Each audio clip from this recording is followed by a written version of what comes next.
Bienvenue sur Africa 24 dans cette nouvelle édition du Morning News. Voici les titres de l'actualité.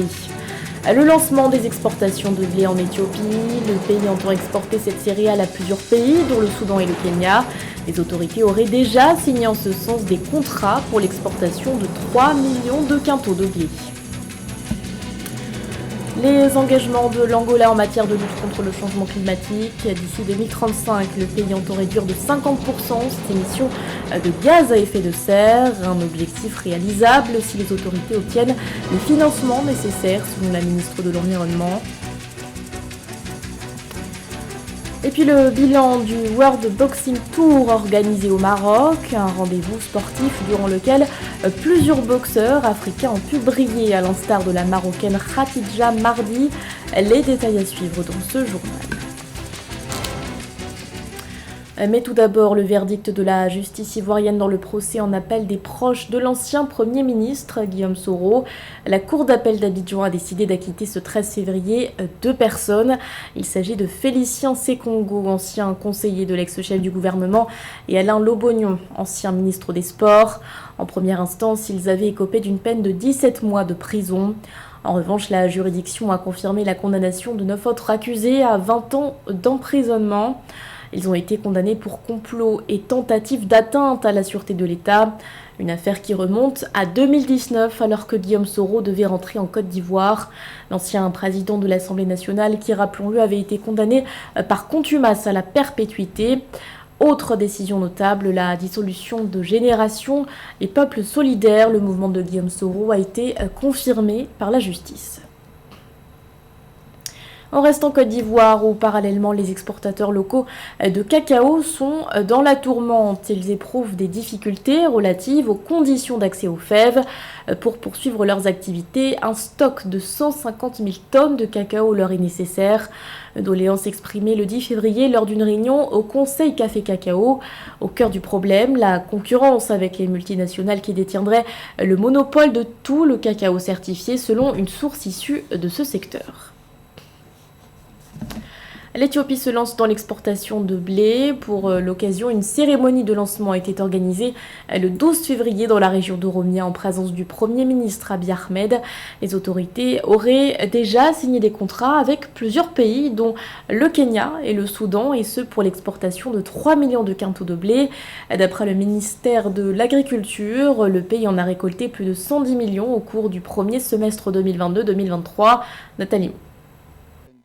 La réforme de la politique nationale de production de blé et de réduction des importations de cette denrée enregistre ses premiers résultats positifs en Éthiopie. Le 12 février 2023, le pays a lancé pour la première fois de son histoire l'exportation de sa propre récolte de blé.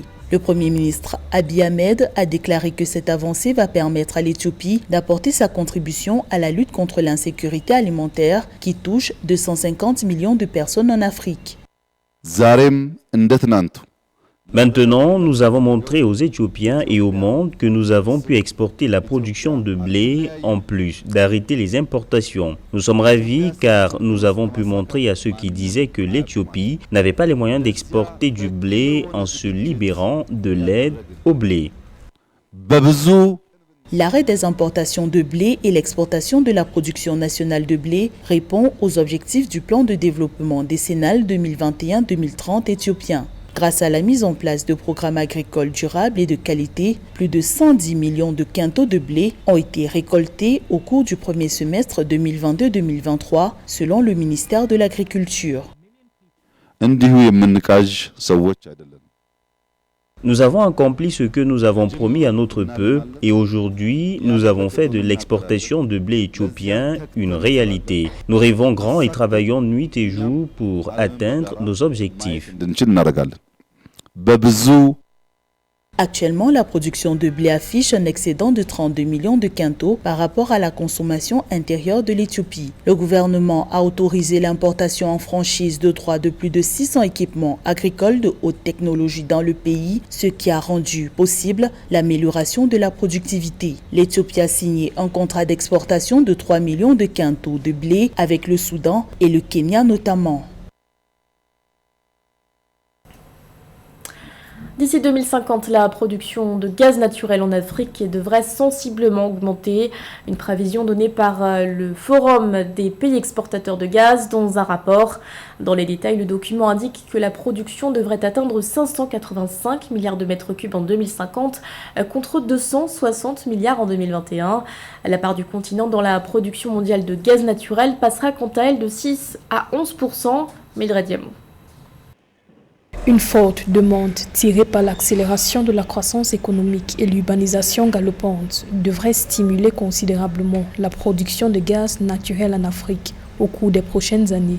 D'après un rapport publié le 29 janvier 2023 par le Forum des pays exportateurs de gaz, l'Afrique sera la seule région au monde où la production de gaz naturel devrait plus que doubler d'ici 2050. Sur le continent, la production est attendue à 585 milliards de mètres cubes d'ici 2050 contre 260 milliards de mètres cubes en 2021. Si l'essentiel du gaz produit en Afrique est consommé localement, il aura un impact décisif dans la croissance économique et puis moins de dépendance de l'extérieur. Je crois que le continent africain en a besoin. Plus besoin d'exporter des matières brutes et puis pour reconsommer des matières déjà transformées.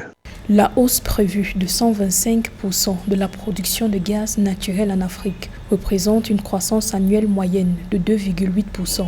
Par ailleurs, la part de l'Afrique dans la production mondiale de ce combustible fossile passera d'environ 6% en 2021 à plus de 11% en 2050, tandis que la part de l'Amérique du Nord, premier producteur mondial de gaz dans la production mondiale de gaz naturel, devrait baisser à 26% en 2050 contre 28% en 2021. La part de l'Europe, quant à elle, s'établira à seulement 2%, indique ce rapport. L'Afrique doit pouvoir s'assumer et puis transformer les matières premières sur place pour une consommation africaine et moins de dépendance de l'extérieur. Je crois que ce qui se passe à l'international, le conflit entre l'Ukraine et la Russie, montre que l'Afrique doit prendre son indépendance, doit prendre à bras le corps son développement économique. Il en va de notre crédibilité, il en va aussi de notre vision pour les décennies à venir, pour un continent plus fort et plus dynamique dans le concert des nations. Les chiffres montrent également que la demande africaine de gaz naturel devrait augmenter de 152% pour atteindre 415 milliards de mètres cubes en 2050. Les investissements dans les étapes allant de l'exploration préliminaire jusqu'à l'extraction des ressources gazières devraient atteindre 9 700 milliards de dollars à l'échelle mondiale d'ici 2050. Et sur ce montant, l'Afrique devrait attirer des investissements estimés à 1 700 milliards de dollars.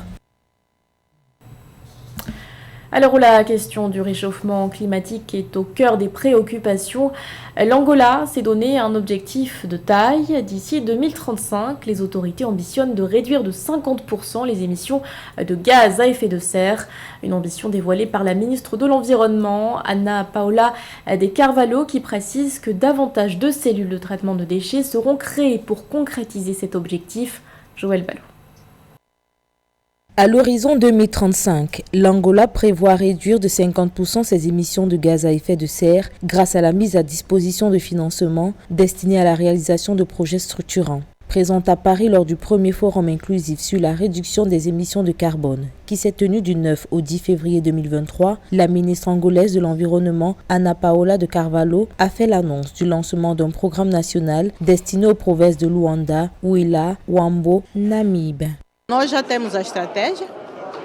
Nous avons déjà la stratégie nationale pour le changement climatique 2020-2035. Nous avons un plan d'action à long et à court terme, mais pour concrétiser cette vision, nous avons besoin de financement. Et l'un de nos engagements est de réduire à l'horizon 2030 de 35% les émissions de gaz à effet de serre et avec des fonds conséquents, nous pourrons atteindre jusqu'à 50%. L'Angola s'est engagé en janvier 2023 à utiliser 77% des énergies renouvelables d'ici 2025. Et pour mener à bien ces projets à travers des cellules préparées pour le traitement et l'extraction d'eau, les autorités angolaises entendent créer des centres de recyclage de déchets pour leur transformation. Nous disposons déjà d'une cellule de traitement d'eau à Namibe.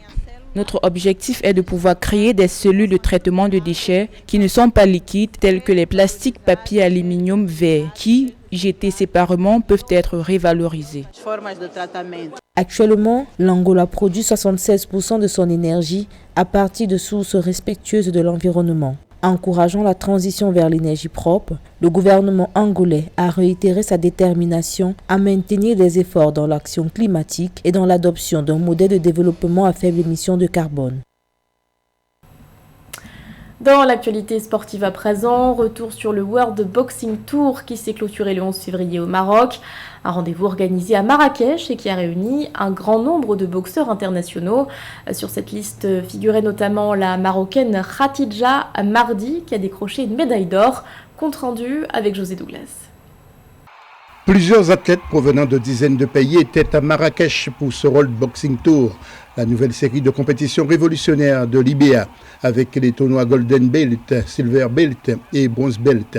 La première journée des demi-finales a connu des résultats écrasants avec le tournoi Golden Belt Series et le carreau exceptionnel réalisé par l'Italien Salvatore Cavallaro en 75 kilos, et qui n'a laissé aucune chance au Comorien Mohamed Daouma, le Congolais David Chama Mouin-Cambré et le Marocain Mohamed Rabil ont été éliminés. La médaillée d'argent des championnats du monde féminine IBA, Alcinda Pinguanam du Mozambique, a été battue aussi par Ouda Taoussi du Maroc chez les 70 kilos. Steve Koulanguluka Biya de la République démocratique du Congo a gagné 2 de ses combats. Tout d'abord, je voudrais remercier infiniment l'IBA d'avoir bien voulu accorder le label Golden Belt Series pour cette édition du trophée Mohamed VI international de boxe. Dans le tournoi Golden Belt Series, le Maroc a compté 4 finalistes. La Marocaine Khatidja Mardi a ravi les supporters locaux en remportant l'or dans le Golden Belt Series et explosant de joie de sa part.